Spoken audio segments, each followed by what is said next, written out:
We have just finished testing 4 of the best carbon shoes in the world, so we can answer one question: are these super shoes actually worth it? So stick around to see how much of a difference they made and which super shoe was our favorite.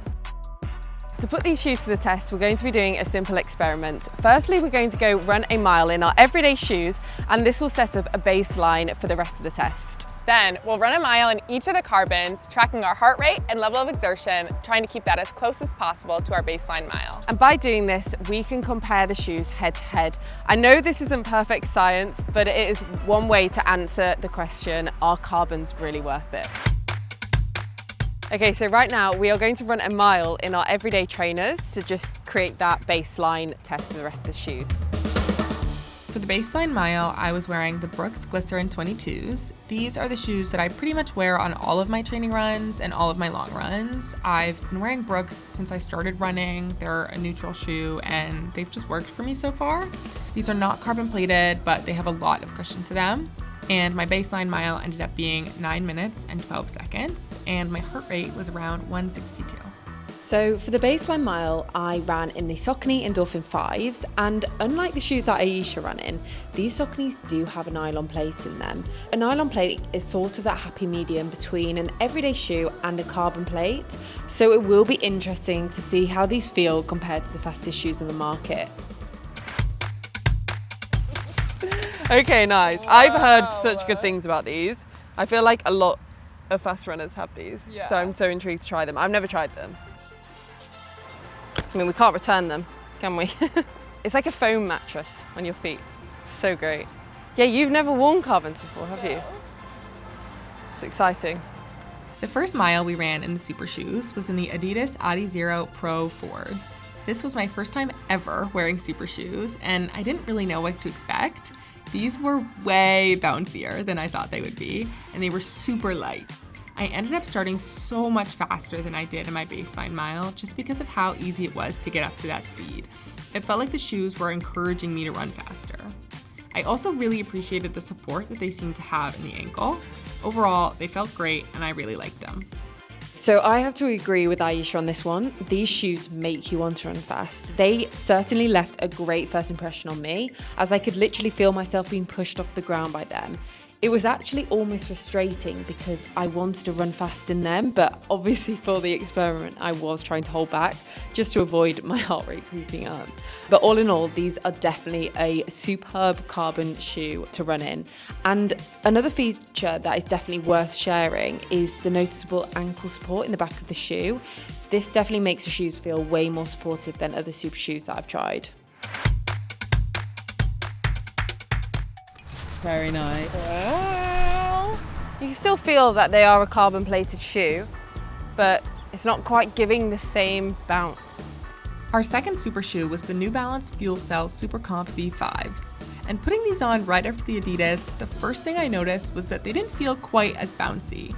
They felt a lot more like an everyday trainer compared to the Adidas, but I still felt like it was propelling me forward, just not quite as much. I'd recommend these shoes to someone who is looking for a carbon plate, but is also looking for a shoe that doesn't feel quite as extreme. So to me, these shoes definitely felt a lot more sturdier. I noticed that when I got up to the same speed as the Adidas, that my heart rate was also higher, so I did need to slow it down slightly. And personally, I just didn't think they provided quite as much bounce, but this definitely isn't a bad thing either. Every runner is different and different carbons work for different people. So if you are looking for a safer option, I definitely recommend these New Balance. I knew it! Oh my goodness. That colour is unreal. The back of your foot almost hangs off. I'm really intrigued to see how they perform though. The third shoe we tested was the Puma Fast-R Nitro Elite 3s. These definitely took a second to get used to because they were so different from the other shoes, but by the end of my mile, I was really liking them. I'm a bit of a heel striker, which is probably not ideal for these, but I still did feel like I was getting that boost that comes with wearing a carbon-plated shoe, and this did end up being one of my faster miles. So let's talk about the Pumas. I must admit, putting these shoes on, they felt strange. Like, Definitely one of the more unique shoes I've ever worn, but don't get me wrong, they do not feel as silly to run in as they do to walk in. Once I started running, I was like, okay, these shoes are fast, that's for sure. They are so light, you can visually see how bouncy they are. And very interestingly, when I wore these shoes, due to the design of them, my ankle was actually dropping off the back of the shoe, which is super interesting. They didn't feel uncomfortable, they just felt new. And there must be a reason for this. I'm not sure what that reason is, but an interesting feature for sure. I saw. Okay, well, this is exciting. Yeah. These are crazy. Our last mile was in the Nike Alphafly 3s. I didn't know much about super shoes before this, but I had heard of the Alphaflys. These shoes definitely had a good amount of bounce, support, and stability. And while some of the other super shoes took a minute to get used to, these felt a lot more natural right away. I really liked these, and I appreciated that there seemed to be a good bounce and support all the way throughout the shoe. The Nike Alphafly, the very popular carbon shoe that a lot of runners race in. And I think the most noticeable feature about these shoes is the platform of the shoe. Like, they give you a lot of height and a lot of bounce. All in all, I love these shoes. I have actually worn them personally for my first marathon, and I was very happy with them. I got a very fast time. They are just a great stable carbon trainer for whatever distance you are running, and I can see why they are so popular. I love these shoes. I thought, like before I tried all those different ones, like these are like really extreme, but now having tried on like those, these feel like normal. Okay guys, it has been a day since the test and we've had a little bit of time to recap, have a think about the shoes. And to think about the data. And now let's get into it. It's not a surprise that for me, all of my times in the super shoes were faster than my baseline mile.